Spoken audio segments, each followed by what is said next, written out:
में गरीबी की शुरुआत कब से स्टार्ट हुई, मेजरमेंट कौन कौन से इकोनॉमिक्स इसमें इन्वॉल्व थे, और क्या हमारा जो सिस्टम था कि हम भारत की जो नीतियाँ थी, मैंने पहले आपको पहली क्लास में बताया होगा कि 1947 में जब देश आज़ाद हुआ तो देश के पास इतने संसाधन नहीं थे कि वह सारे लोगों का पेट भर पाए। आपने सुना, ये भी सुना होगा कि हम अमेरिका से गेहूँ आयात करा रहे थे PL480 नाम से, वो जो कि लाल गेहूँ यानी कि सबसे ख़राब किस्म का गेहूँ होता था।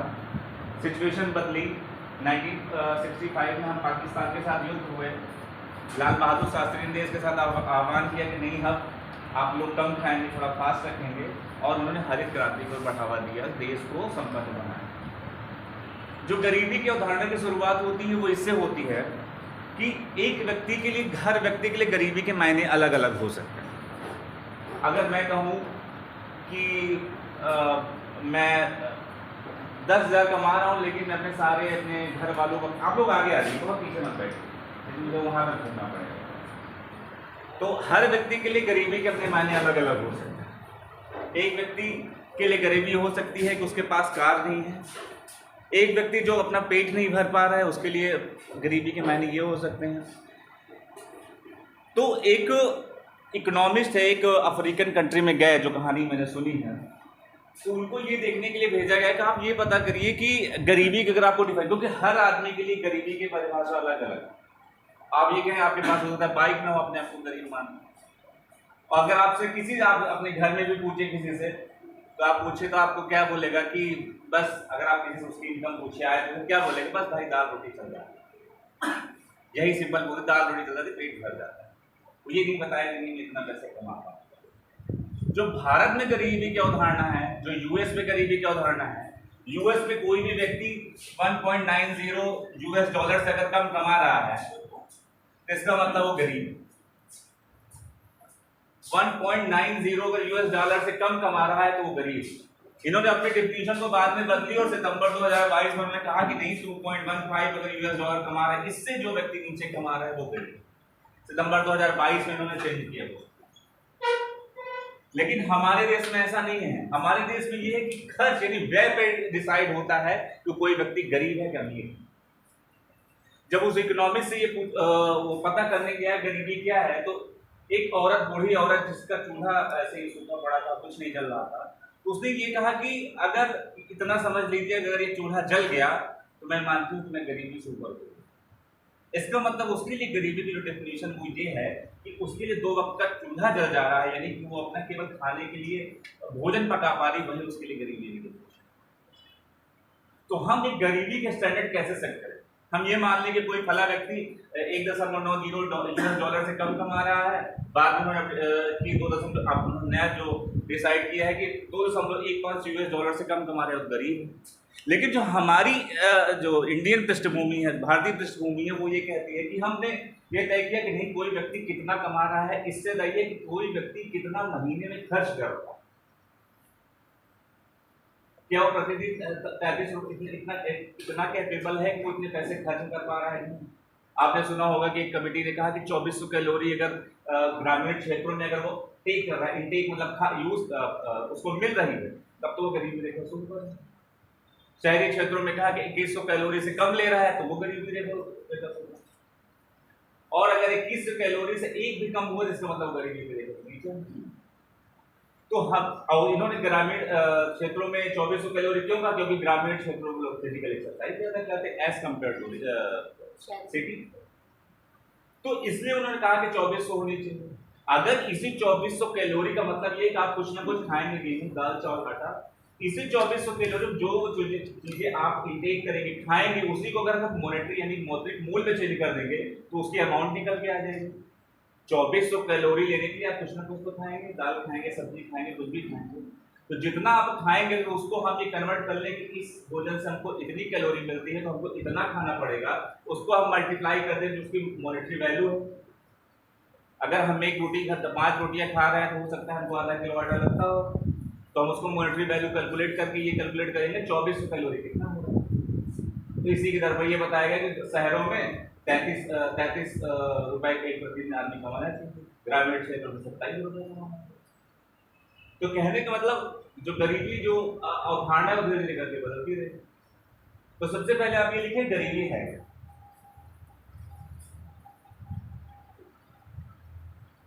गरीबी से ये आशय है कि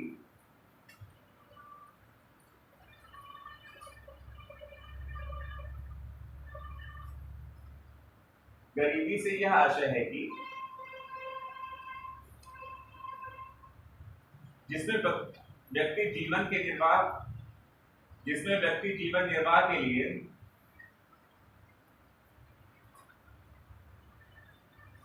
जिसमें व्यक्ति जीवन निर्वाह के लिए बुनियादी आवश्यकताओं को पूरा करने में असमर्थ होता है।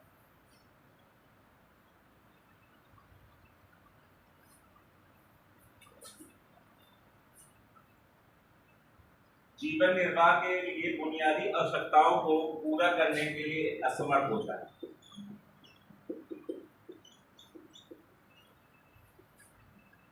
बुनियादी आवश्यकताएं कौन कौन सी होती है? बस, और इंटरनेट नहीं है? इंटरनेट भी हो सकता है आज के टाइम में। जो हमारी पुरानी थ्योरी वो कहती है कि रोटी कपड़ा मकान, जो हमारा अपना इंडियन सिस्टम है कि रोटी कपड़ा मकान की मिल रहा है, चलो ठीक है। लेकिन आज के कंटेक्स्ट में देखो, अगर आपके फोन में इंटरनेट नहीं तो आप कितना बेचैन फील करेंगे। आपको फोन का कोई वैल्यू ही नहीं समझ में आएगा। आज के कॉन्टेक्स्ट में ये भी कि अगर आपके पास बाइक नहीं होगी तो आप टेंशन फील करेंगे, सबके पास बाइक है, मेरे पास तो बाइक है। तो जब बेरोजगारी, भारत में दो तरीके से बेरोजगारी मापी जाती थी, सापेक्ष जो निकालते थे, सापेक्ष गरीबी और निरपेक्ष गरीबी। एक नया कॉन्सेप्ट था ह्यूमन पॉवर्टी, और ये जो कॉन्सेप्ट लागू होता है भारत के कॉन्टेक्स्ट में केवल दो है, लेकिन ये जो कॉन्टेक्स्ट है ये बताता है कि डेवलप यानी कि विकसित देश होगा, उनके लिए ये है कि इसके साथ साथ आपके पास स्टैंडर्ड ऑफ लिविंग, जिसको आप जीवन निर्वाह कर कहते हैं, वो सारी चीजें जो स्वास्थ्य, शिक्षा, पानी की पूर्ति, वो सारी चीजें जो एक व्यक्ति के जिंदगी को बेहतर बनाती है, बेहतर से बेहतरीन बनाती है। और हमने केवल दो तरीके से इस चीज को मापा कि सापेक्षिक गरीबी क्या होती है, इसके बारे में बताऊंगा। लेकिन ह्यूमन जो पॉवर्टी, मानव गरीबी का जो कॉन्सेप्ट है यूएनडीपी ने यूनिवर्सिटी के विकसित देशों को कैसे दिया कि रोटी कपड़ा मकान के अलावा भी चीजें हैं जिससे व्यक्ति की जिंदगी को हम गरिमामय बनाते हैं, चाहे वो इंटरनेट हो, चाहे वो पानी की पूर्ति हो, चाहे वो शिक्षा हो, चाहे वो स्वास्थ्य हो, चाहे वो बैंकिंग हो, चाहे वो ट्रांसपोर्टेशन हो, वो सारी चीजें जिसको आप लग्जरी कहते हैं, वो सारी चीजें मानव गरीबी। तो सबसे पहले आप ये लिखिए कि मानव गरीबी होती क्या है। गरीबी को केवल आय स्तर पर ही नहीं,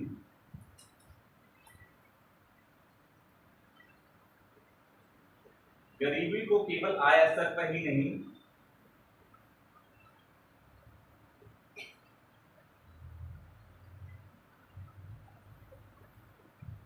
बल्कि उन सब को कहें जिनको संतोषजनक जीवन, दीर्घायुता तथा स्वास्थ्य रहन सहन के स्तर को भी वंचित रहना पड़ता है। जिनको संतोषजनक जीवन, दीर्घायुता तथा स्वास्थ्य रहन सहन के स्तर पर भी वंचित रहना पड़ेगा। ये जो डेफिनेशन है मानव गरीबी यूएनडीपी ने दी थी, यूनाइटेड नेशन डेवलपमेंट प्रोग्राम, जैसे कि एक व्यक्ति को कितनी स्वतंत्रता मिल रही है, उसको कितनी इज्जत है, उसकी समाज में कितनी प्रतिष्ठा है, जो चीजें हम आज फेस कर रहे हैं ये चीजें यूएस ने 100 साल पहले ही छोड़ दिया है। उनके लिए गरीबी का मेन मकसद ये है कि एक व्यक्ति के पास अगर कार नहीं है तो गरीब माना जाएगा। हमारे लिए तो व्यक्ति के पास साइकिल भी हो जाए तब भी हो जाएगी। एक जो हम कंफ्यूज रहते हैं हमेशा गरीबी और भूख में, क्या अंतर? क्या गरीबी और भूख दोनों एक ही चीज है, अलग अलग है? और अलग है कैसे? आप क्या सोचते हो? कुछ ना कुछ सोचते होंगे। भूख का मतलब ये है कि एक शॉर्ट पीरियड में मुझे भूख लगी, मैंने खाना खा लिया, लेकिन पेट भरने के साथ साथ मैं गरीब हो सकता हूं, ये पक्की बात है। जरूरी नहीं कि मेरा पेट भरा है तो मैं गरीबी से ऊपर उठ गया। हो सकता है कि मैक्सिमम चांसेस मेरा पेट भरने के साथ मैं गरीब हूं, मुझे 2 वक्त का खाना भले मिल जा रहा है लेकिन मेरे पास कोई सुविधाएं नहीं, ना मेरे पास पानी की सुविधा है, ना मेरे पास इंटरनेट की सुविधा है, ना मेरे पास सड़क की सुविधा है, ना मेरे पास नालियों की सुविधा है जहाँ से मेरा घर का पानी निकल सके। तो हर व्यक्ति के लिए गरीबी का डेफिनेशन है समय पर चेंज हो जाता है। तो गरीबी को 2 तरीके से लिखिए, गरीबी की अवधारणा को 2 तरीके से देख सकते हैं या मापते हैं।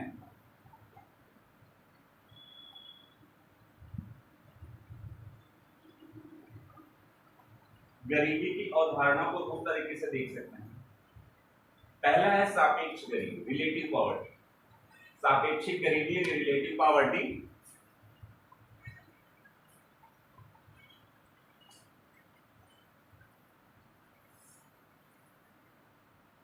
सापेक्षिक गरीबी यह व्यक्त करती है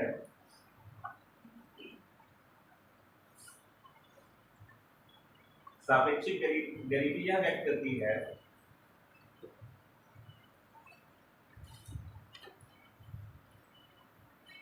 कि समाज का एक वर्ग, सापेक्षिक गरीबी यह व्यक्त करती है कि समाज का एक वर्ग कौमा आय या उपभोग के स्तर की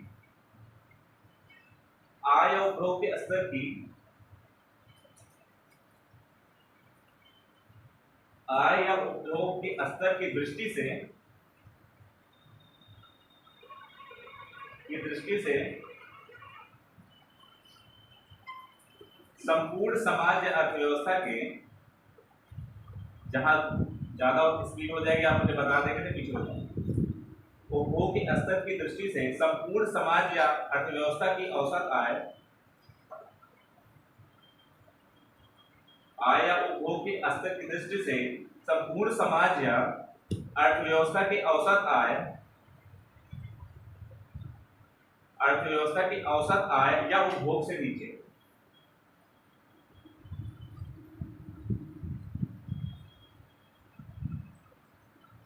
या उपभोग से नीचे।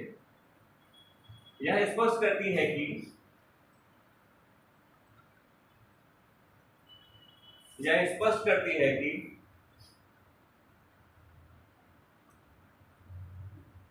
विभिन्न आय वर्गों के बीच कितनी विषमता है। यह स्पष्ट करती है कि विभिन्न आय वर्गों के बीच कितनी विषमता है।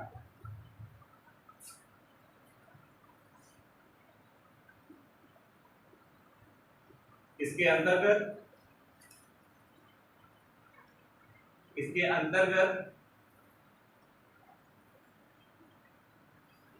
विभिन्न आय वर्ग से आय संबंधी अनुमान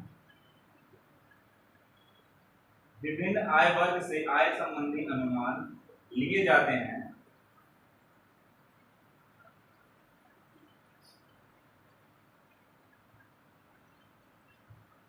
इसके अंतर्गत विभिन्न आय वर्ग से आय संबंधी अनुमान लिए जाते हैं तथा जनसंख्या के निचले हिस्से 5% से 10% आय समूह की तुलना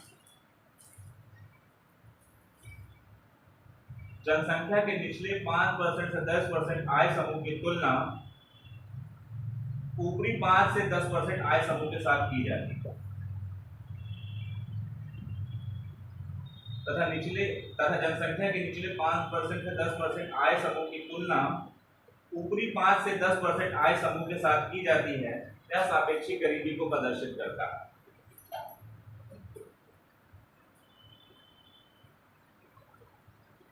इसका मतलब यह है कि हम ये देखते हैं कि समाज में जितने संसाधन हैं, आप इतना नहीं है इसको समझना है।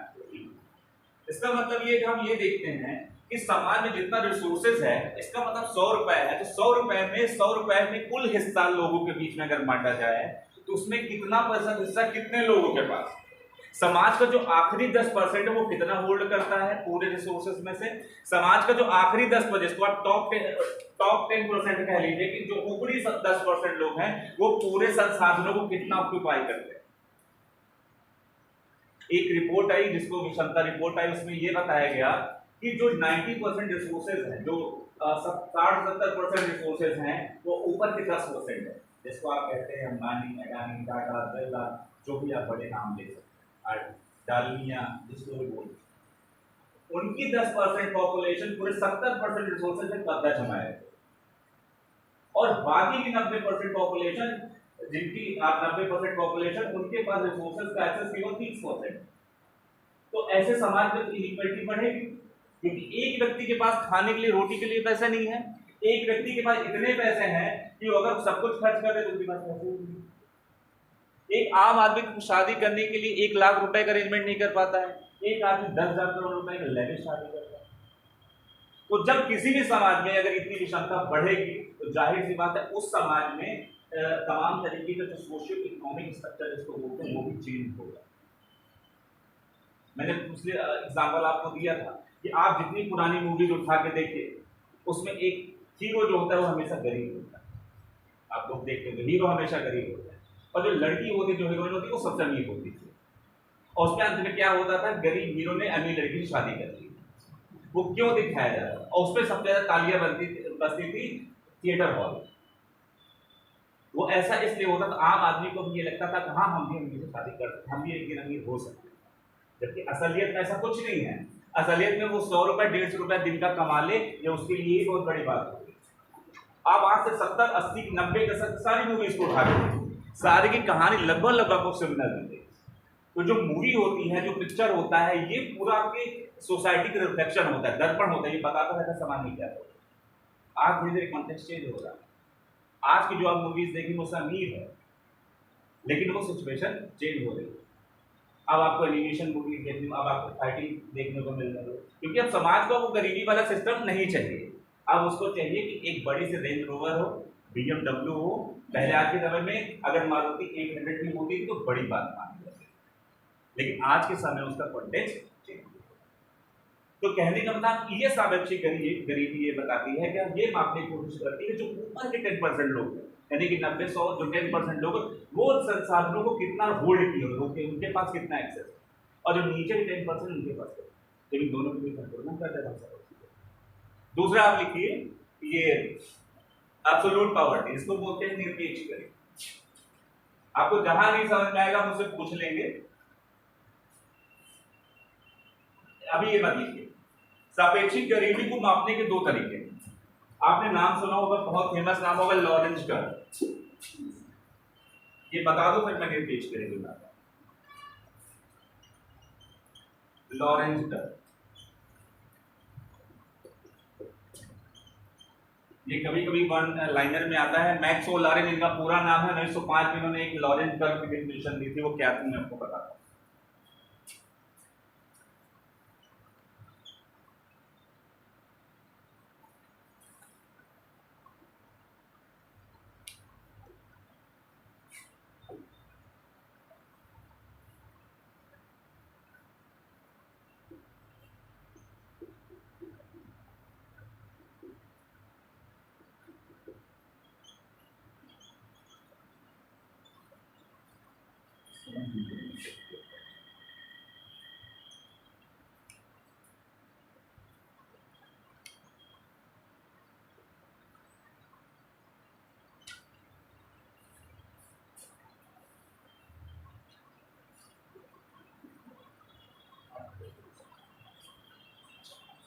यहाँ लिखिए आय प्राप्त हो,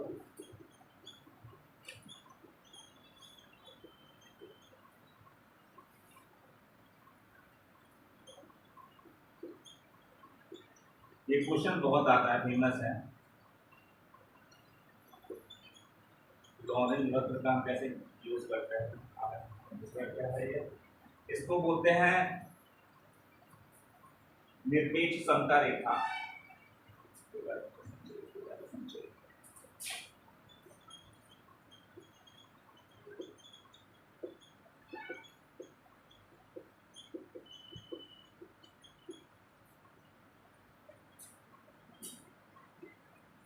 अगर मैं आपसे ये कहूं, ये रेखा बता रही, यहाँ पे ये बता रही है कि 5% लोगों के पास टोटल इनकम का 5% रिसोर्स संसाधन है, 10% लोगों के पास 10% रिसोर्सेज का, टोटल इनकम का 10% है। ऐसे में कहूँ अगर 25% लोगों के पास 25% लोगों के पास टोटल संसाधन का 25% है, ये एक आइडियल सिचुएशन कि जो 5% लोग नीचे के हैं उनके पास रिसोर्सेज एंड संसाधन 5%, जो 20% लोगों के पास है नीचे के उनके पास 20% रिसोर्सेज का, ये एकदम आइडियल सिचुएशन। लेकिन क्या ऐसा होता है? ऐसा बिल्कुल नहीं होता है। तो ये बताती है, ये जो रेखा है ये बताती है लाइन ऑफ इक्वालिटी। इक्वालिटी मतलब ये कि समता रेखा हो जाती है, और समता रेखा से जितनी दूर पर ये कर्व होगा उतनी ज्यादा उस देश में विषमता है। ये रेखा अगर यहाँ पे ऐसे से करके आ गई, इसका मतलब विषमता ज्यादा होती जा रही है। ये रेखा यहाँ पर होती जा रही है, इसका मतलब विषमता कम होती जा रही है।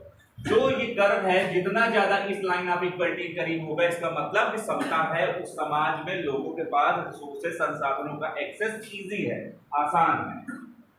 लेकिन अगर इस लाइन ऑफ इक्वालिटी दूर होते चले जाएंगे, इसका मतलब समाज में विषमता बढ़ती जा रही है। अमीर लोगों के पास पैसे बढ़ते जा रहे हैं, गरीब के पास उतने पैसे नहीं बढ़ रहे। और किसी भी सिचुएशन में किसी भी देश के लिए बहुत बुरी सिचुएशन होती है। वर्ल्ड इनइक्वालिटी रिपोर्ट आई अभी हाल फिलहाल में, उसकी एक डेटा लिख लीजिए। उसने अपने बताया कि जो टॉप 10% लोग हैं उनके पास कुल रिसोर्सेज का 57%। ये लिख लीजिए डेटा, हो सकता है यूज हो जाए। और जो नीचे के 50% हैं उनके पास केवल 13% रिसोर्सेज। इसका मतलब यह है कि ये दूरी तब तक बढ़ती जाएगी जब लोगों के पास जो रिसोर्सेज है उसकी एक्सेस कम होगा। हो सकता है कि तो 10% लोगों के पास रिसोर्सेज का एक्सेस कम हो, तो इसका मतलब ये कम बढ़ता जाएगा। और ये एकदम आइडियल। और कभी कभी ऐसा भी नहीं हो सकता, ये जो लाइन ये बताती है ये केवल अगर यहाँ पे पहुंच गई, ये जो कर्व है अगर यहाँ पे पहुंच गया, इसका मतलब ये बताता है कि एकदम परफेक्ट इनइक्वालिटी, मतलब कि एकदम पूरी तरीके से विषमता है। किसी भी देश में ऐसा जरूरी नहीं कि पूरी तरीके से विषमता हो। ऐसा नहीं कि जितना उस देश का सारा रिसोर्सेज संसाधन है वो अमीर लोगों के पास है, गरीब लोगों के पास भी होगा। तो ये दोनों एकदम एक्सट्रीम कंडीशन है। लेकिन इन दोनों के बीच में ये जो कर्व है, जितना दूरी इस लाइन से होता जाएगा उतनी ज्यादा विषमता होती जाएगी। अब इसके रिगार्डिंग कुछ लिख लीजिए आप।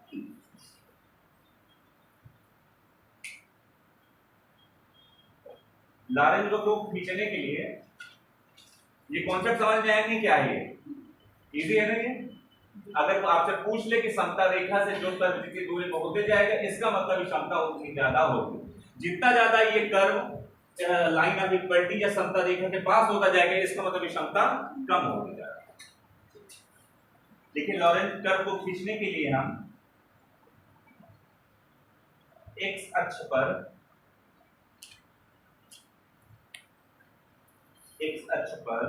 परिवारों को संचयी परसेंटेज रखते हैं, परिवार का संचयी परसेंटेज रखते हैं, जबकि वाई अक्ष पर कुल आय का संचयी प्रतिशत लेते हैं।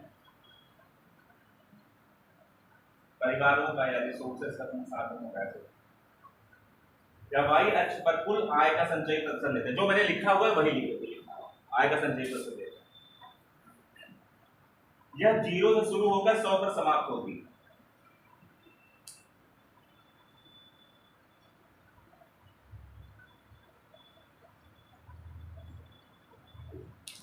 लॉरेंज वक्र, बुलेट पॉइंट में लिखो 2 पॉइंट। लॉरेंज वक्र पूर्ण समता के ऊपर नहीं उठेगा। जो लॉरेंज वक्र है ये रेखा कभी भी इसके ऊपर उठ नहीं जाएगी, यह हमेशा इसके आसपास होगी, तो नीचे की तरफ ही होगी। लॉरेंज वक्र पूर्ण समता रेखा के ऊपर नहीं उठेगा।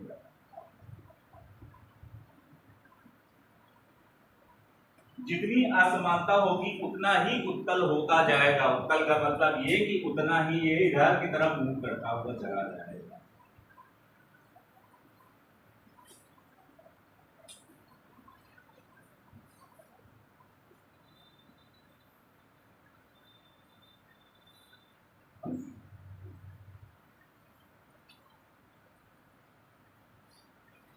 लॉरेंज वक्र का ही इस्तेमाल करते हुए गिनी गुणांक का इस्तेमाल किया गया। 1912 में एक इकोनॉमिस्ट आए, इटालियन इकोनॉमिस्ट कोरेडो गिनी। उन्होंने इसी लॉरेंज वक्र का 1912 में, डेट भी लिख लेना क्योंकि कभी कभी डेट भी पूछ सकता है आपके साथ। क्वेश्चन में क्या आता है कि इनइक्वालिटी यानी कि असमानता को मापने के लिए 3-4 आपको पॉइंट दे देंगे, कौन कौन से उसको पूछ ले कौन नहीं असमानता को मापते। तो आप लॉरेंज कर्व हुआ, गिनी हुआ, क्विंटाइल रेशियो हुआ, पल्मा रेशियो हुआ, ये मैं अब बाद में लिखवाऊंगा। अगर उसमें से कुछ नया गायब करके कुछ उसने लिख दिया आपके साथ कि फिलिप्स कर्व लिख दिया। फिलिप्स कर्व का नाम आपने सुना होगा नहीं, वो मैं बाद में बताऊंगा। तो आपको ये पहचाना है कि इसमें कौन भी क्षमता मापने के लिए नहीं इस्तेमाल होता है।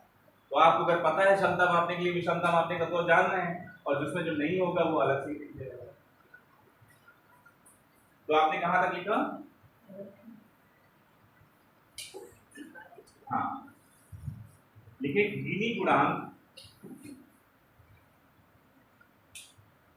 गिनी गुणांक आय की वितरण की विषमता, गिनी गुणांक आय के वितरण की विषमता की माप, गिनी गुणांक आय की वितरण की विषमता की माप की सबसे प्रचलित विधि है।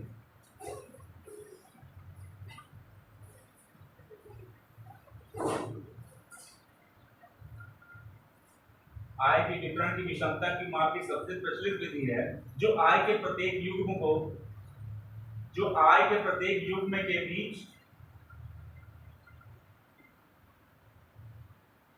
जो आय के प्रत्येक युग्म के बीच आय अंतर, जिसको आप इनकम डिफरेंस बोलते हैं, आय अंतर की माप करती है।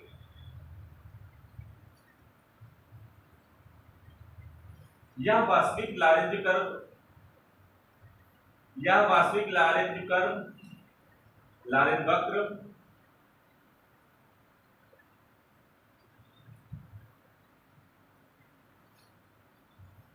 यह संपूर्ण लारेंज वक्र की निरपेक्ष समता रेखा के नीचे,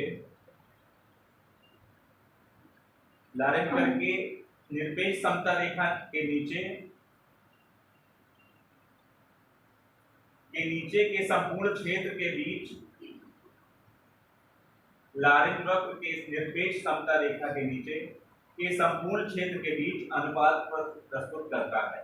इसको मैं और भी सिंप्लीफाई कर देता हूं।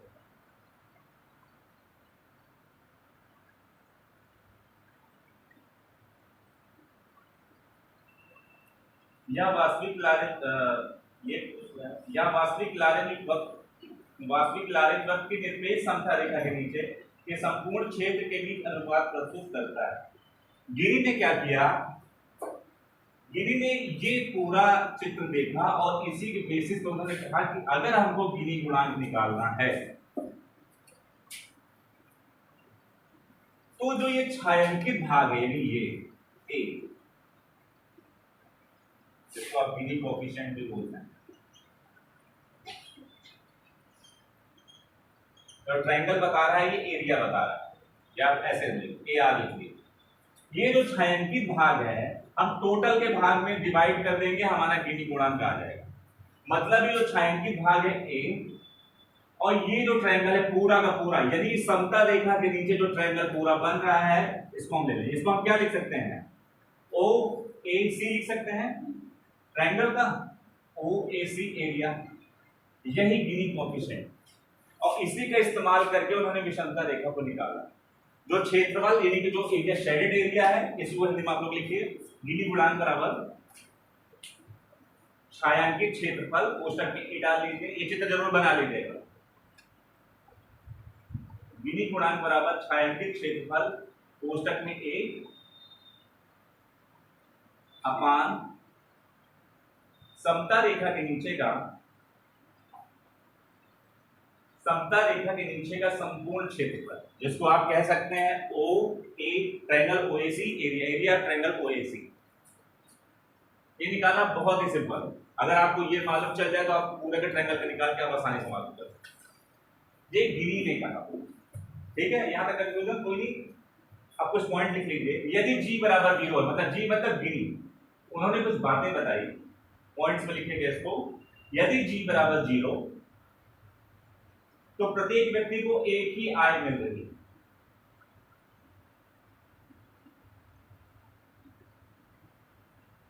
प्रत्येक व्यक्ति को एक ही आय मिल रही है। जी बराबर 0 कहाँ होगा? इस लाइन पे। ये जो ये लाइन ऑफ समता ये इसका मतलब पूरे तरीके समता है। जी बराबर 0 और ये क्वेश्चन में सीधे सीधे लाइन में आता है अगर गिनी पूर्णांक की वैल्यू 0 है वो क्या प्रदर्शित करती है?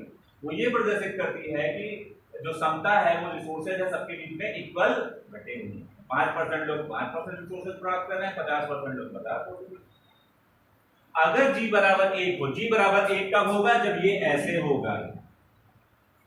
इसका मतलब ये लिखो जी बराबर 0 प्रत्येक व्यक्ति को एक ही आय मिल रही है और जी बराबर 1 यानी गिनी बराबर 1 तो एक ही व्यक्ति को पूरी आय मिल रही है। एक दोनों में थोड़ा सा डिफरेंस है, अंदर समझिएगा। एक व्यक्ति को पूरी आय मिल रही है, इसलिए इसका मतलब समाज में पूरी तरीके से विषमता है। ये विषमता भी पूरी पूर्ण विषमता को दर्शाता है। जी बराबर 1 इसलिए गुणांक का अधिकतम मूल्य 1 के बराबर होगा जब निरपेक्ष विषमता हो। इसलिए गुणांक का अधिकतम मूल्य 1 के बराबर होगा जब निरपेक्ष विषमता हो तथा न्यूनतम मूल्य 0 के बराबर होगा जब निरपेक्ष समता। इंग्लिश में तो नहीं लिखाना है मुझको, ऐसे ही कहना, क्लियर है कि? तथा न्यूनतम मूल्य 0 के बराबर होगा जब निरपेक्ष समता। फिर से लिखिए, इसलिए गुणांक का अधिकतम मूल्य 1 के बराबर होगा जब निरपेक्ष विषमता हो तथा न्यूनतम मूल्य 0 के बराबर होगा जब निरपेक्ष समता। इसका सीधा सा मतलब है, इतनी बड़ी लाइन का सिंपल सा मीनिंग यही है कि 0 कब होगा? इस लाइन पे 0 होगा। इसका मतलब पूर्ण समता है, पूर्ण समता है। ये लाइन बताती है जी बराबर 1। इन दोनों हमेशा जी की वैल्यू 0 से 1 के बीच में लाई करेगी। लाई करेगी मतलब दोनों जो वैल्यू आएगी हमेशा 0 से a और 1 के बीच में ही होगी। और 1 है अगर जी बराबर 1 है जो पूरी तरीके से विषमता को दर्शाता है कि समाज का जितना रिसोर्स है, जब अमीर आदमी के पास है, गरीब के पास कुछ नहीं है। ये एक लाइन, एक बुलेट पॉइंट में और लिखिए। आयंगर तथा ब्रह्मानंद ने आयंगर तथा, ये बुलेट पॉइंट में लिखा है, कभी कभी एग्जाम में सीधे सीधे लाइन करके पूछते तो आपको पता होना चाहिए। आयंगर तथा ब्रह्मानंद ने भारत के संबंध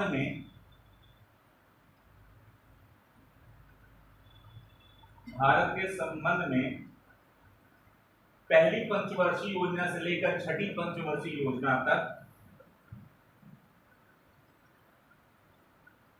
आयंगर तथा ब्रह्मानंद ने भारत के संबंध में पहली पंचवर्षीय योजना से लेकर छठी पंचवर्षीय योजना तक ग्रामीण तथा शहरी क्षेत्रों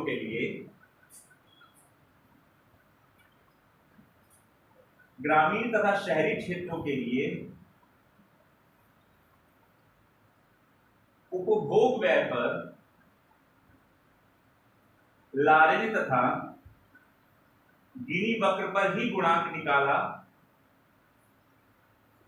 ग्रामीण तथा शहरी क्षेत्रों के लिए उपभोग व्यय पर लारेंज तथा गिनी वक्र पर ही गुणांक निकाला और पाया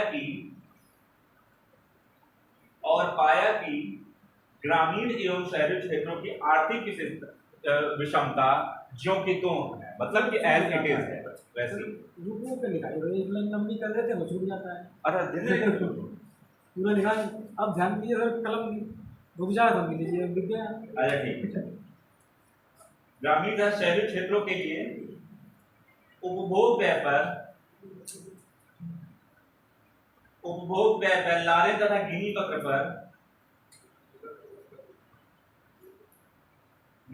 पर गुणांक निकाला और पाया कि ग्रामीण तथा शहरी क्षेत्रों की आर्थिक स्थिति ज्यों की त्यों है, मतलब कि वैसे की वैसे। ऐसा क्यों हुआ? ऐसा इसलिए हुआ कि 1950s-60s में जो हमारी इकोनॉमी थी वो इतनी डेवलप नहीं थी, ना हमारे पास इतने पैसे। ग्रामीण और शहरी क्षेत्रों में इतना डिफरेंस नहीं था। आज से हमारे 20 साल पहले के हम इस सिचुएशन को देखें और आज 2023 की सिचुएशन को देखें तो आप पाएंगे कि हर आदमी जो गांव में बसता है वो शहर की तरफ मूव करना चाहता है। आप हरदोई में है तो आप लखनऊ जाना चाहते हैं, जो लखनऊ में है मुंबई जाना चाहते हैं, जो मुंबई वाला है वो कनाडा जाना चाहता है, जो कनाडा वाला है वो यूएस जाना चाहता है, जो यूएस में है वो ऑलरेडी स्पेस पे जाना चाहता है। क्यों? क्योंकि हर आदमी की जो सेटिस्फेक्शन लेवल है क्या कहते हैं वो संतुष्टि है, क्योंकि संतुष्टि को कभी पूर्ण नहीं किया। जिस दिन आपकी संतुष्टि पूर्ण हो गई आपका जीवन सफल हो गया। लेकिन संतुष्टि किसी को नहीं मिली। उसी तरीके से किसी इंसान गरीबी खत्म नहीं होती। एक आदमी के पास 1000 करोड़ है, आपको लगता होगा 1000 करोड़ हमारी मिल जाए तो हमें 2-3 जनरेशन तो ऐसे ही कर दिया। लेकिन अगर आप अंबानी और अडानी के पीछे सोचिए तो उनको लग रहा है कि पैसे और होने चाहिए, वोट भी हमारा होना चाहिए, सारे रिसोर्सेज हमारे होने चाहिए। तो कहने का मतलब है जो विषमता है वो धीरे धीरे तभी बढ़ती जाएगी जब एक रिसोर्सेज की खाई जिसको बोलते हैं वो बढ़ती रहेगी। और जितनी गवर्नमेंट पॉलिसी स्कीम आती वो उसका मेन जो कारण होता वो ये होता है कि इस खाई को कैसे हम कम करते जाएं। इसलिए सरकार अमीरों पर अमीरी टैक्स लगाती है, वेल्थ टैक्स लगाती है। आप टोल से गुजरते हैं आपको टोल पे लगाती है। टोल पर सरकार का मानना है टोल पे कौन चलेगा? फोर व्हीलर वाला कौन होगा जिसके पास पैसे होंगे वही फोर व्हीलर देगी। इसलिए 2 पहिया पे टैक्स नहीं लगता है। पैदल चलोगे टैक्स नहीं लगेगा, साइकिल चलोगे टैक्स नहीं, टोल नहीं देना पड़ेगा। लेकिन अगर आप 4 व्हीलर से चलेंगे तो आपको टोल देना पड़ेगा। ऐसा मानती है सरकार कि अगर आप 10 लाख की कार खरीद सकते हैं तो 100-150 रुपए का टोल पे कर सकते हैं। इसलिए रॉबिन हुड की आपने कहानी सुनी होगी, वो अमीरों को लूट लेता था, गरीबों में बांट लेता था, आपने सुनी होगी। और एक मूवी आई थी 30 मार खान, उसमें क्या बोलता है, ये इसको हम आधा रॉबिन हुड बोलते हैं। क्यों? क्योंकि अमीरों से लेता बहुत कुछ, गरीबों को देता कुछ।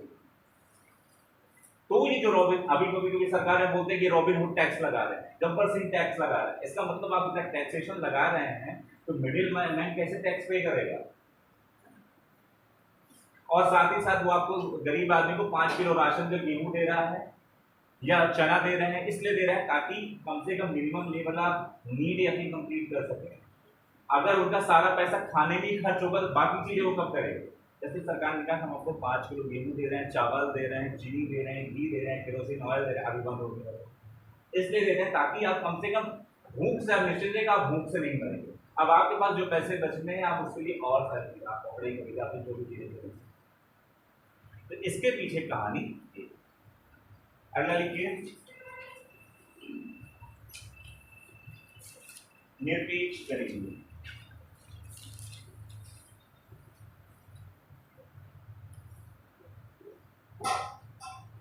Absolute poverty. इसका आविष्कार आर वायट ने 1945 में किया।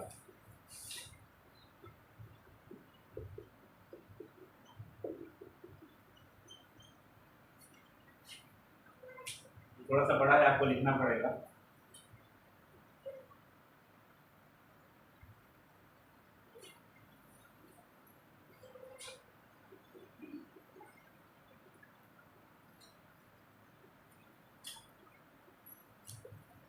इसके अंतर्गत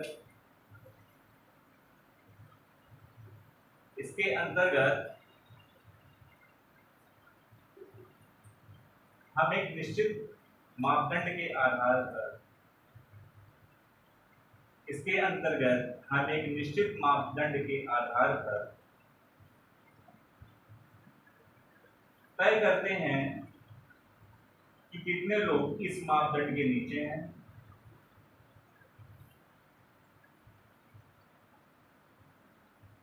इसके अंतर्गत हम एक निश्चित मापदंड के आधार पर तय करते हैं कितने लोग इस मापदंड के नीचे हैं और हम उन्हें गरीब कहते हैं।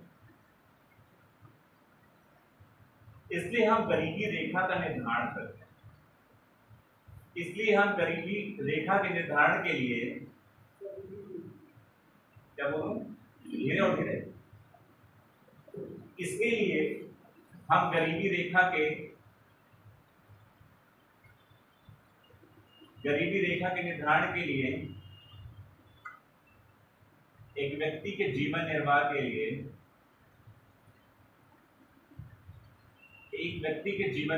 लिए खाद्य ऊर्जा का एक व्यक्ति के जीवन निर्वाह के लिए खाद्य ऊर्जा का खाद्य ऊर्जा का न्यूनतम पोषणीय स्तर क्या होगा?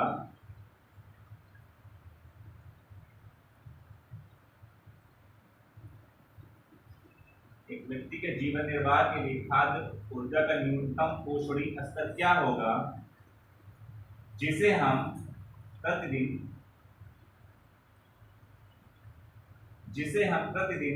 न्यूनतम कैलोरी स्तर के रूप में प्रदर्शित करते हैं। जिसे हम प्रतिदिन न्यूनतम कैलोरी स्तर के रूप में प्रदर्शित करते हैं। अब वो लाइन छोड़ के बुलेट पॉइंट बनाइए या आगे उसका एक लाइन छोड़ लीजिए। 1978 में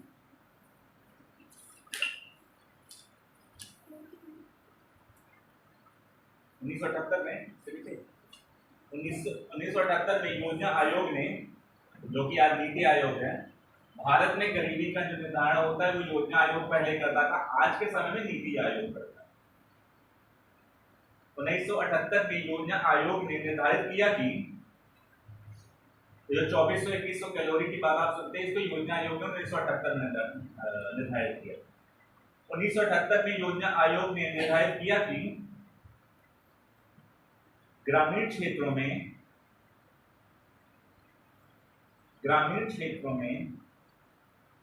2400 कैलोरी प्रतिदिन प्रति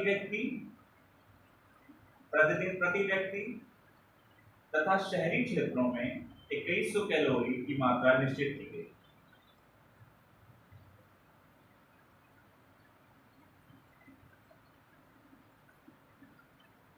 तथा शहरी क्षेत्रों में 2100 कैलोरी की मात्रा निश्चित की गई।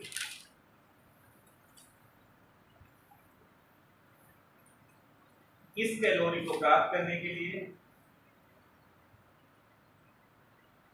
हम खाद्यान्न की मात्रा को निर्धारित करते हैं।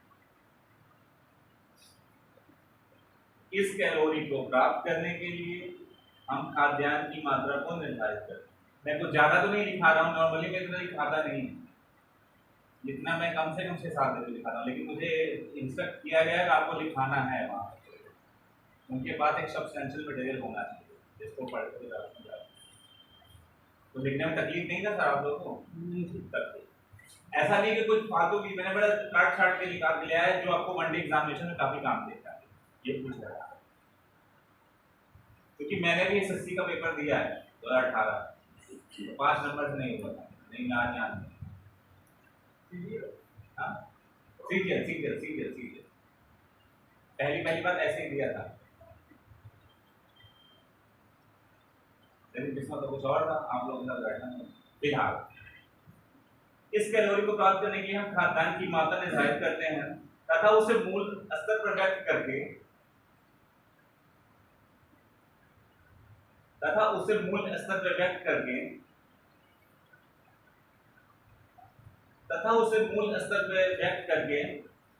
न्यूनतम आवश्यक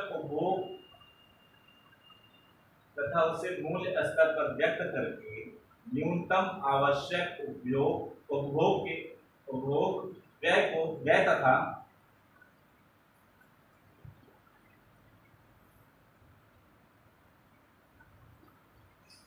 तथा उसे मूल स्तर पर व्यक्त करके न्यूनतम आवश्यक उपभोग व्यय के स्तर को प्राप्त करते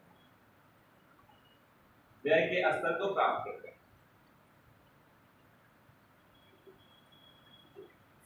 इसका मतलब ये था, ये 1978 में योजना आयोग की ये प्लान आया, उन्होंने कुछ डॉक्टर्स की टीम बनाई और ये उससे उन्होंने निकाला एक व्यक्ति जो कि 2400 कैलोरी पा रहा है, 2400 कैलोरी कंजम्पशन उपभोग कर पा रहा है, जो हमारा जो पॉवर्टी निकालने के तरीका था वो कंजम्पशन है, उपभोग बेस्ड।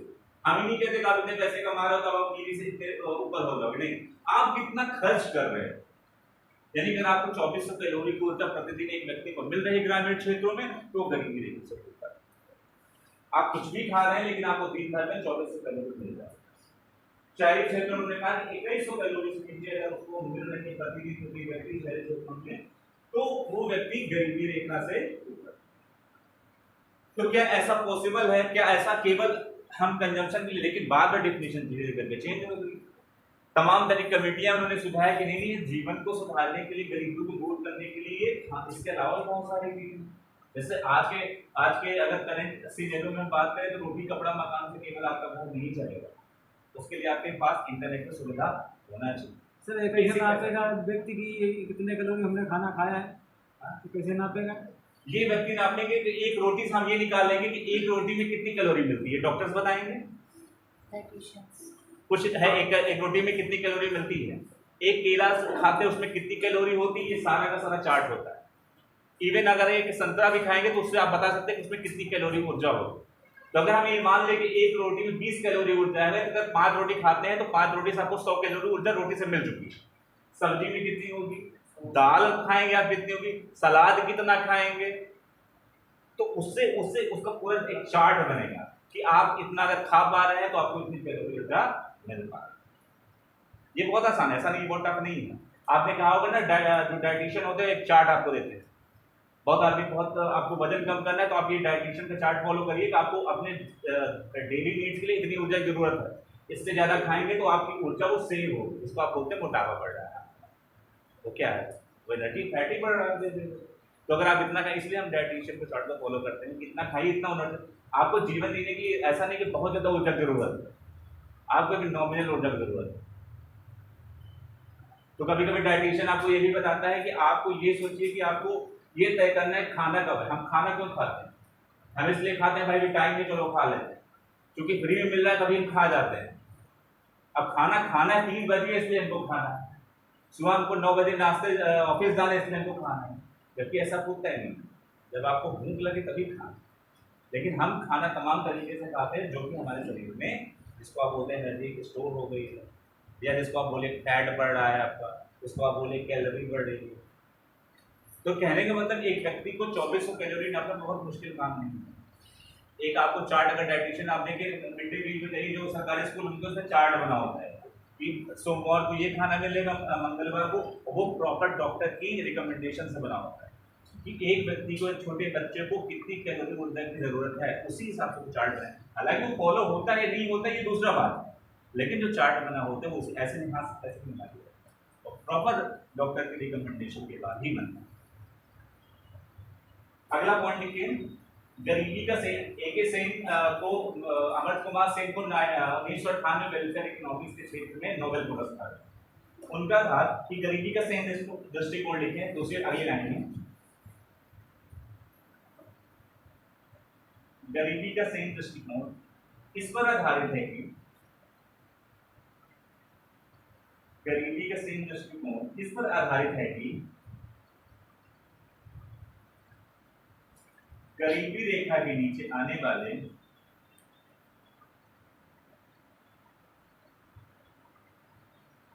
गरीबी का सही दृष्टिकोण इस पर आधारित है कि गरीबी रेखा के नीचे आने वाले सभी समान रूप से गरीब नहीं होंगे। जो गरीबी रेखा से जितनी दूर होगा उतना गरीब होगा। इस रेखा से, ये मैं आपको समझाने के लिए बता रहा हूं, जिन्होंने इस का इस्तेमाल नहीं किया, जो रेखा है, माना हमने तय कर दिया कि ये 2400 कैलोरी का चार्ट है, इससे कोई व्यक्ति कितना दूरी पहुंच जाएगा वो उतना करीब होता चला जाएगा। हाँ, फिर लिख लीजिए, या इस पर आधारित है कि गरीबी रेखा के नीचे आने वाले सभी समान रूप से गरीब नहीं होंगे। जो गरीबी रेखा से जितना दूर होगा उतना ही गरीब होगा।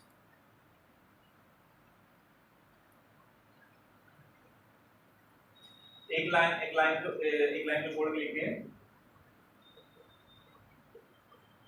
एके सेन ने विषमता समायोजित प्रति व्यक्ति आय की धारणा को विकसित किया।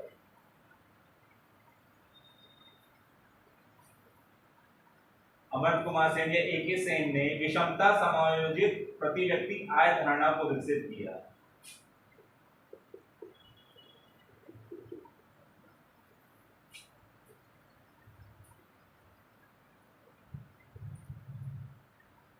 उन्होंने आय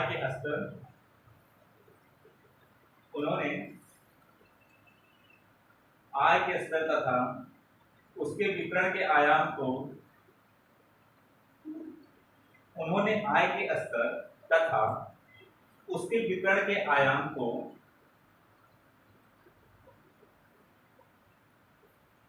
तथा उसके वितरण के आयाम को जोड़कर आर्थिक कल्याण के लिए इस धारणा को विकसित किया। आर्थिक कल्याण के लिए इस धारणा को विकसित किया।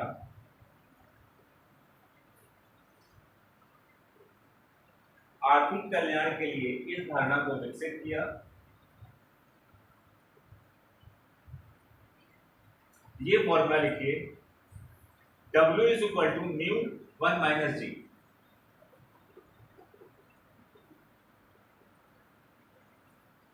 W is equal to mu 1 minus g. ये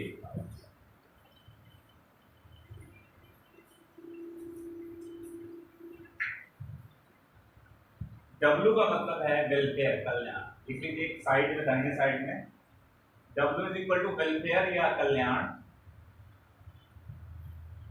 म्यू का मतलब है प्रति व्यक्ति आय, पर कैपिटा इनकम। म्यू मतलब ये, इसको बोलते हैं म्यू।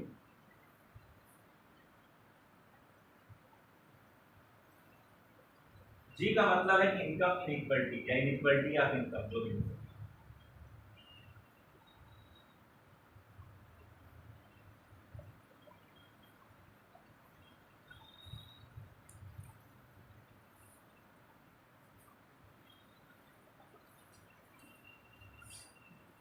जो व्यक्ति उस रेखा से विपरीत दूरी पर होगा, इसलिए लिखना नहीं है। इसका मतलब भारत में जो गरीबी की माप बनी, उससे तमाम कमेटियां आई, योजना आयोग आया, फिर दांडेकर रख है, तमाम तरीके के इकोनॉमिस्ट आए, उन्होंने ये बताने की कोशिश किया और सबने उसमें कुछ ना कुछ सुधार ही किया। जब वर्ल्ड बैंक आया, वर्ल्ड बैंक ने अपनी अलग डेफिनेशन बताई, इन्होंने कहा वर्ल्ड बैंक, IMF ने अपनी अलग डेफिनेशन बताई। हर एक जितने बड़ी संस्था है, सबने गरीबी के लिए अलग अलग डेफिनेशन बताई। क्यों? क्योंकि हर आदमी, हर देश के लिए गरीबी का पैमाना दूसरा है। हमारे लिए था रोटी कपड़ा मकान, यानी ब्रेड बटर शेल्टर, और उनके लिए था कि मिनिमम लेवल पे व्यक्ति के पास कार होनी ही होनी चाहिए। क्योंकि हम अभी तक यही सफर कर रहे थे कि हम कैसे रोटी और कपड़ा मकान लोगों को दे पाए, और हमारी जनसंख्या बढ़ती हुई, पॉपुलेशन बहुत तेजी से बढ़ रही।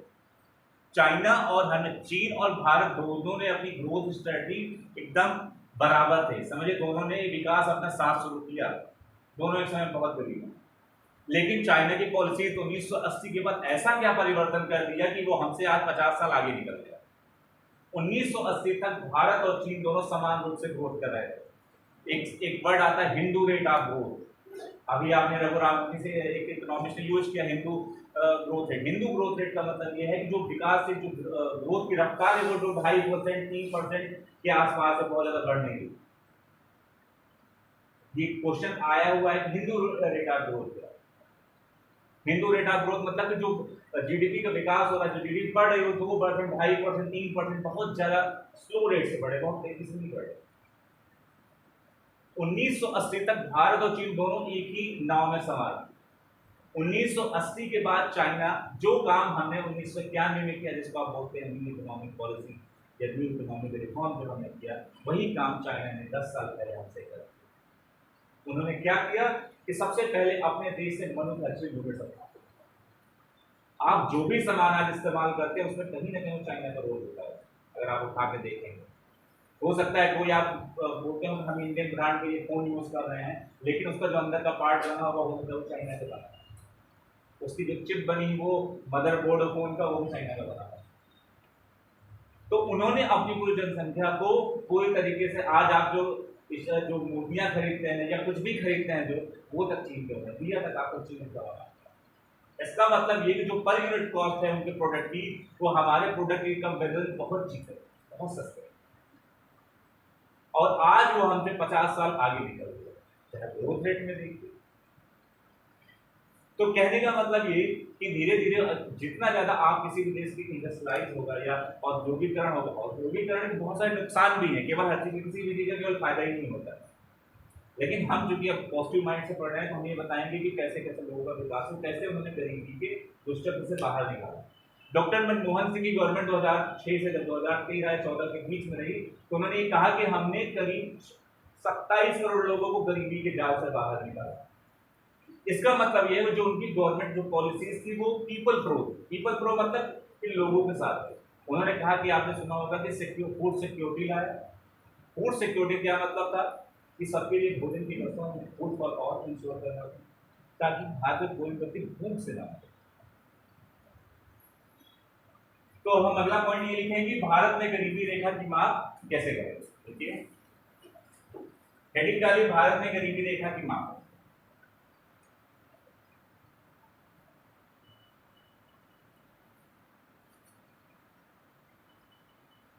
भारत में गरीबी रेखा की माप। अगली लाइन से लिखिए, निर्धनता रेखा को परिभाषित करने में निर्धनता रेखा को परिभाषित करने में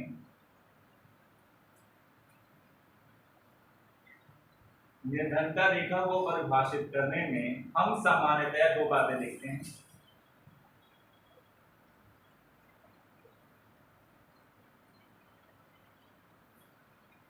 निर्धनता रेखा को परिभाषित करने में हम सामान्यतया दो बातें देखते हैं। पहली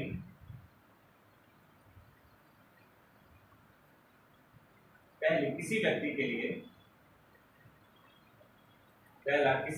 लिए पोषाहार के न्यूनतम स्तर का निर्धारण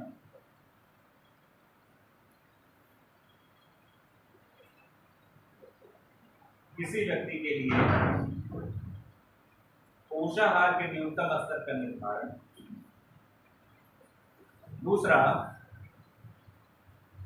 न्यूनतम पोषाहार की लागत का निर्धारण। न्यूनतम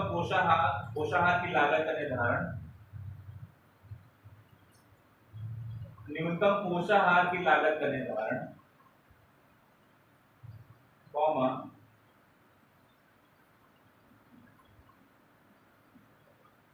जो वास्तव में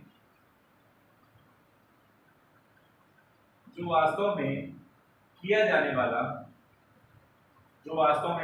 वाला आवश्यक न्यूनतम उपभोग व्यय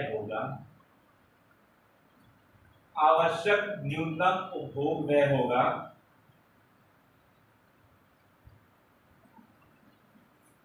जिससे कम आय पर व्यक्ति गरीब कहलाता है। जिससे कम आय पर व्यक्ति गरीब कहलाता है।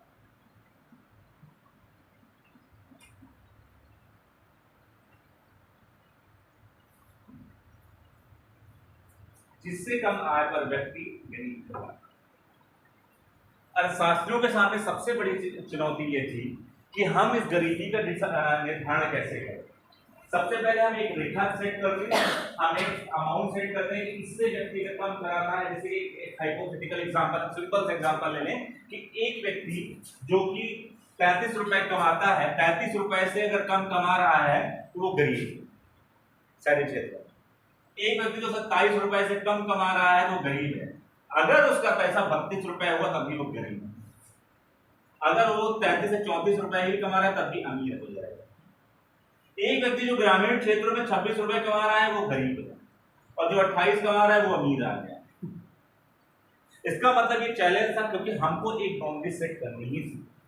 आप क्रिकेट देखते हैं, 4 जाएगा 6 जाएगा तो हमको एक बाउंड्री डिसाइड करनी पड़ती कि इस सर्कल से करके पास होती है डायरेक्ट या फील्ड के थ्रू, तो हम उसको 4 बोलेंगे 6 बोलेंगे। तो हमको एक बाउंड्री डिसाइड करना जरूरी था उस समय कि हम ये कैसे बता पाए कि भारत में कितने लोग अमीर हैं। तो उसके लिए सिस्टम बनाया गया कि head count ratio. Head counting ratio का मतलब होता है कि लोगों के सर को गिनना कि कितने लोग गरीब। क्या ऐसा पॉसिबल है कि भारत में अगर मुझसे कोई अगर मैं भारत सरकार का एक ऑफिसर हूँ, मुझको अपॉइंट किया है गरीबी निर्धारण के लिए, और मैं बताऊं कि सुरेश गरीब है, महेश गरीब है, सचिन गरीब है, राम गरीब है, श्याम गरीब है, तो वो जो सामने जो मिनिस्टर होगा गुस्सा जाएगा।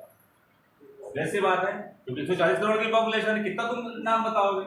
लेकिन अगर मैं उससे ये कह दूं कि 40 करोड़ भारत की पॉपुलेशन को 40% लोग गरीब, तो उसको ठीक से समझ में आ जाएगा, इजी समझ में आएगा। तो इसका मतलब ये कि एक स्तर पर हम ये तय करें कि कितने लोग गरीब हैं। गरीब का मतलब ये कि 27 रुपए से ग्रामीण क्षेत्रों में जो कम कमा रहे हैं वो कितने लोग, उनका सिर गिरना होता है, उनको मालूम करना। ये तो मालूम करना आसान है। अगर मैं ये मालूम कर लूँ कि 27 रुपए से कितने लोग कम कमा रहे हैं और अब शहरी क्षेत्रों में 33 रुपए से कितने लोग कम कमा रहे हैं, ये मेरे लिए आसान। मैं ये कह दूं कि 140 करोड़ की पॉपुलेशन, भारत में 40% लोग गरीबी के नीचे। इसी का कॉन्सेप्ट आपने सुना होगा, बीपीएल और एपीएल। नाम सुना होगा, बिलो पॉवर्टी लाइन या अबव पॉवर्टी लाइन। कि जो भी व्यक्ति इस 33 रुपए से ऊपर शहरी क्षेत्रों में, 27 रुपए से ऊपर ग्रामीण क्षेत्रों में इससे ऊपर है, वो एपीएल की कैटेगरी, मतलब एबव पॉवर्टी लाइन। और जो व्यक्ति 33 रुपए से कम शहरी क्षेत्रों में, 26 रुपए से कम ग्रामीण क्षेत्रों में इससे कम कमा रहे हैं, वो आएंगे बिलो पॉवर्टी लाइन। और उन्हीं के लिए सरकार क्या करती, राशन की व्यवस्था। इसी को ध्यान, इसी वितरण प्रणाली से उन्होंने तय किया, क्योंकि अब उनको मालूम है कि एक गांव में इतने लोग 26-27 रुपए से कम कमा रहे हैं, कम उनकी संख्या मालूम है। एक शहरों में 33 रुपए से कम लोग इतने कमा रहे हैं, तो अब उतने लोगों के लिए हमें राशन की व्यवस्था करनी है।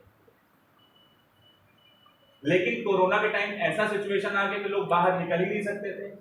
जब लोग बाहर नहीं निकल सकते तो काम ही नहीं करेंगे, तो पैसे कहां से कमाएंगे। इसीलिए उन्होंने कहा कि हम सबके लिए 5 किलो राशन की व्यवस्था करें। क्यों? क्योंकि अगर हम उनके लिए 5 मिनिमम लेवल ऑफ कंजम्पशन सुनिश्चित नहीं करेंगे तो आपस में मार कर देंगे। कोरोना के दौरान आप देखिए कितने ज्यादा डोमेस्टिक वायलेंस, सबसे ज्यादा जो देखा गया, जो एनसीआरबी की रिपोर्ट, एनसीआर जो क्राइम का रिकॉर्ड रखे, डोमेस्टिक वायलेंस के केसेस में सबसे ज्यादा बढ़ोतरी कोरोना के समय, घरेलू हिंसा। पति पति दोनों घर में है, अब आप कहेंगे बर्तन घर में है तो फड़केगी, तो सबसे ज्यादा डोमेस्टिक वायलेंस कोरोना के समय देखिए। क्योंकि आदमी जब काम करके आएगा और एक ही घर में बैठा हुआ है, और सबसे ज्यादा ये जो देखिए वो शहरी क्षेत्रों में ज्यादा देखिए, क्योंकि वर्क फ्रॉम होम का कल्चर उस समय चला।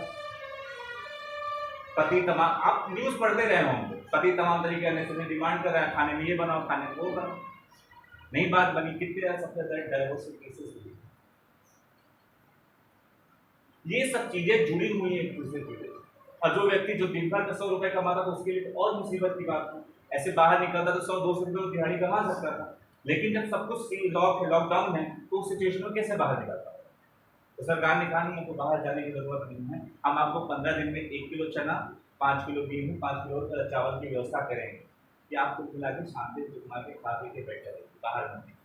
उसका मेन कर्तव्य, और वो योजना अभी तक चलाए हुए, क्योंकि इसका इम्पैक्ट इकोनॉमी देखने में लॉन्ग टर्म देखने को मिलेगा।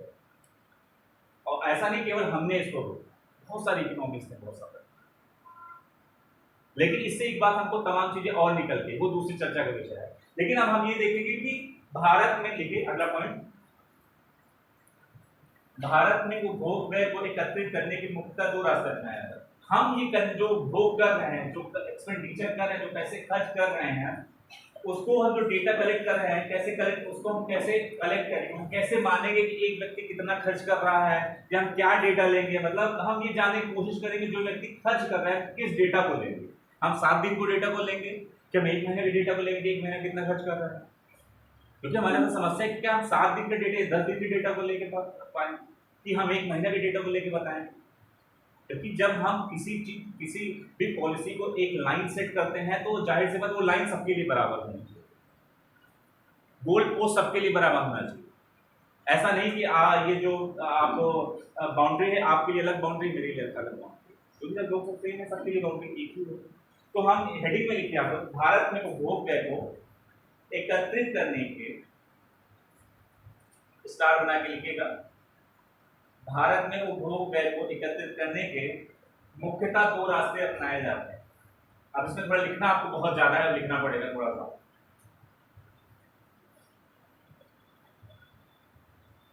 पहला है यूनिफॉर्म रेफरेंस पीरियड, जिसको आप यूआरपी बोलते हैं। यूनिफॉर्म, हिंदी में लिख लीजिएगा, uniform reference period, uniform reference period, या इसको ऐसे लिखिएगा, यूनिफॉर्म रेफरेंस पीरियड।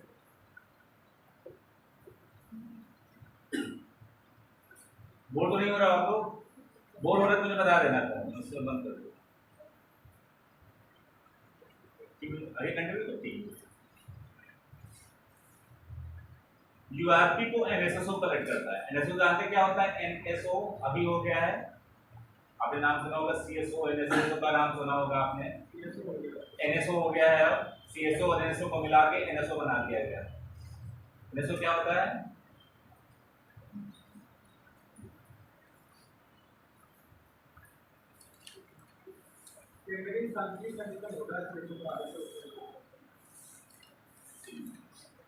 यूआरपी का data NSO NSSO collect NSO कर लेंगे, एनएसओ कलेक्ट करता है। देखिए जो भारत में एनएसओ जो भारत में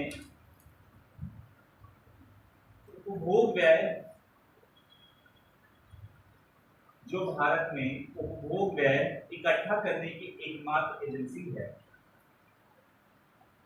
जो भारत में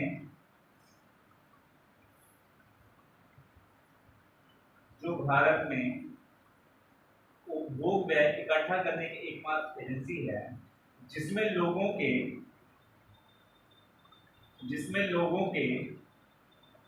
30 दिन के सभी वस्तुओं के उपभोग व्यय के जिसमें लोगों के 30 दिन के सभी वस्तुओं के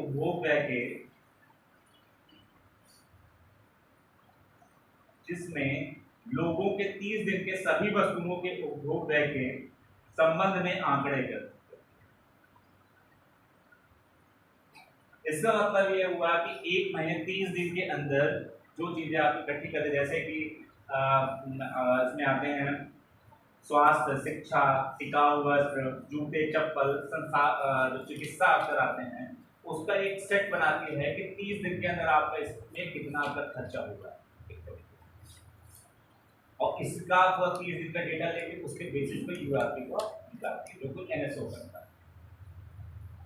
मेरे बड़े भाई एनएसओ में काम करते हैं, मुझे पता है, तो मैंने उनके जो शीट देखे थे उसमें वो हर एक चीज होती है, आप दाल, हर एक दाल का उसमें विवरण होता है कि क्या क्या चीजें आप लेते हैं, जूते चप्पल कितना, वो गाँव में जाते हैं और धान जो होता है वो पत्ते का डेटा देता है, उसके बेसिस पर एनएसओ तय करता है कि भारत में। अगली लाइन लिखिए, व्यय संबंधी आंकड़े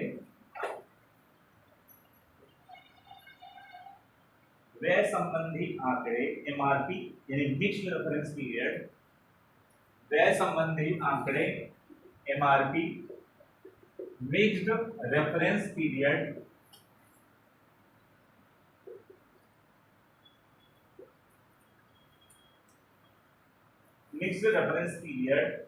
पर भी एकत्रित किए जाते हैं,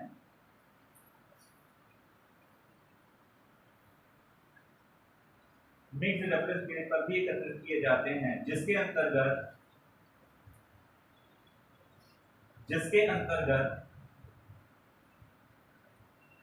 कम आवृत्ति वाले 5 मदों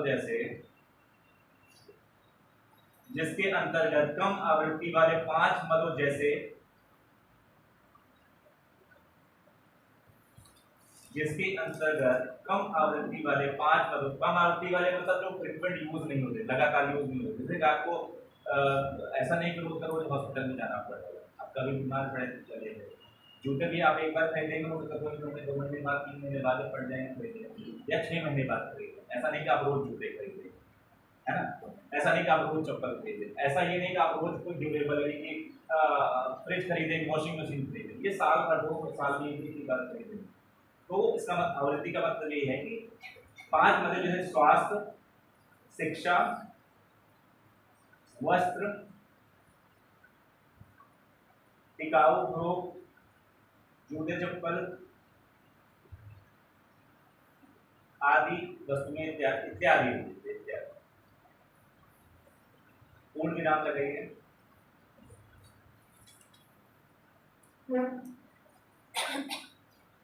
उसी के आगे एक वर्ष की अवधि के दौरान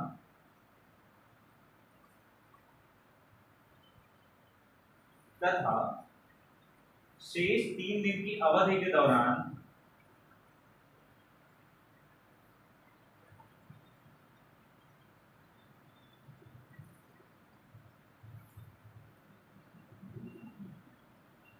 तथा शेष के लिए तथा शेष 30 दिन की अवधि के दौरान तथा शेष के लिए 30 दिन की अवधि यूआरपी तथा शेष के लिए 30 दिन की अवधि यूआरपी मेथड के अंतर्गत उपभोग संबंधी आंकड़े एकत्र किए जाते हैं।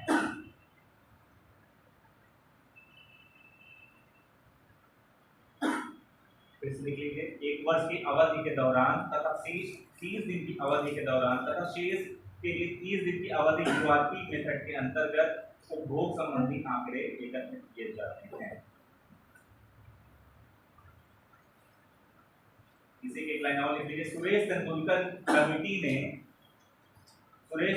कमेटी गरीबी अनुमान के लिए एमआरपी विधि का प्रयोग किया। क्वेश्चन में आ सकता है कि सुरेश तेंदुलकर ने जिस विधि का उपयोग किया तो उसमें 4 ऑप्शन दे सकता है, यूआरपी, एमएमआरपी, एमआरपी।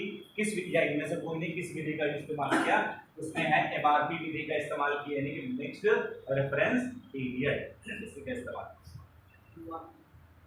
ऐसा बोलूं फिर से, आप देखो कि सुरेश तेंदुलकर कमेटी गरीबी के अनुपात के लिए एमआरपी विधि को अपनाया या एमआरपी विधि को इस्तेमाल किया। वर्ष सुरेश तेंदुलकर कमेटी आई थी, सुरेश तेंदुलकर कमेटी आई थी 2000, हाँ ऐसी आसपास नहीं। अभी एग्जैक्ट डेटा मत लिखिएगा, एग्जैक्ट मत लिखिएगा। कल मैं कमेटी बार बताऊंगा कि तेंदुलकर कमेटी, सक्सेना कमेटी, हालांकि थोड़ा सा ये वो है, लेकिन ये जो मैं बताऊंगा ये गरीबी के सारा कॉन्सेप्ट क्लियर कर देगी। लगभग जो गरीबी से रिगार्डिंग जितने क्वेश्चन आते हैं वो इसी से घूम घुमा के ही आए। तो गरीबी में ये जितनी कमिटीज, कल आपको कमिटीज पढ़ाऊं कितनी कमिटीज बनी, हर कमिटी में कुछ ना कुछ प्लॉट है, कमियां है, इसलिए उसका नया चीज है। अभी और लिखना है, थोड़ा बंद क्यों कर दिया? आप बोर हो जाना तो मुझे बता देना, मुझे कोई दिक्कत नहीं, लेकिन आप लिख लो इसलिए क्योंकि इसका पूरा गरीबी का पूरा ही होगा। थोड़ा सा और लिख लो, थोड़ा सा और इधर की 4-5 लाइन बची। विश्व बैंक ने, अगली हेडिंग स्टार में डालिए, विश्व बैंक ने 2015 में गरीबी अनुमान के लिए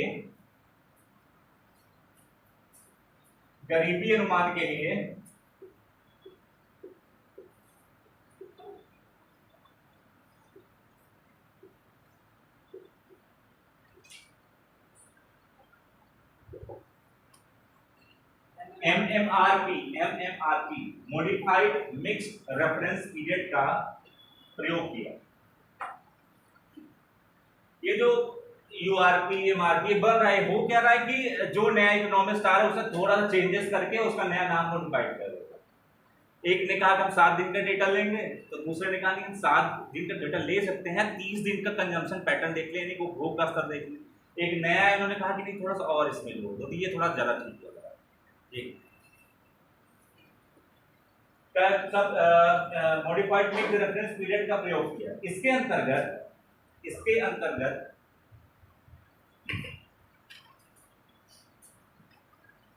कुछ खाद्य मदों के लिए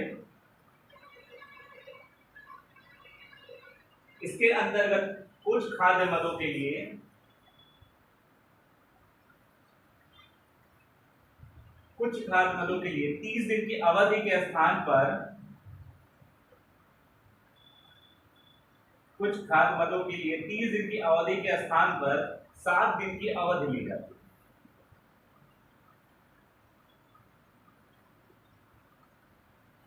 30 दिन की अवधि के स्थान पर 7 दिन की अवधि ली जाती है तथा कुछ कम आवृत्ति वाले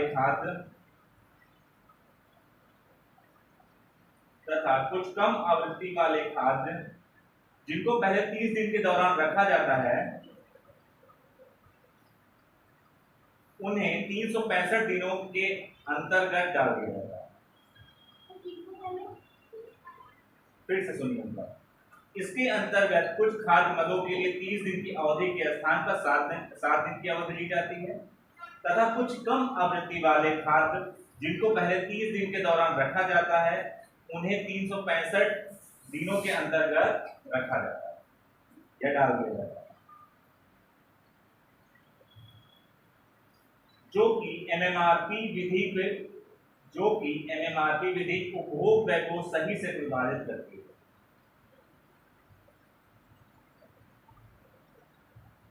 एक आखिरी लाइन, रंगराजन कमेटी ने गरीबी आंकड़ों के अध्ययन में एमएमआरपी का प्रयोग किया।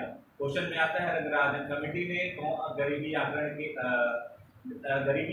के लिए कौन सा मेथड इस्तेमाल किया, तो क्वेश्चन होगा एमएमआरपी यानी मॉडिफाइड मिक्स रेफरेंस। या फिर जब मैं सारी कमेटी बताऊंगा तो फिर मैं उसको लिखाता रहूंगा। तो आज के लिए इतना रखें, बिल्कुल ये बाउंसर तो नहीं जा रहा है। चलो फिर नेक्स्ट क्लास में मैं आपको बताऊंगा कि भारत में निर्धनता को यानी गरीबी को कम करने के लिए सरकारी प्रयास क्या, ठीक है। Thank you.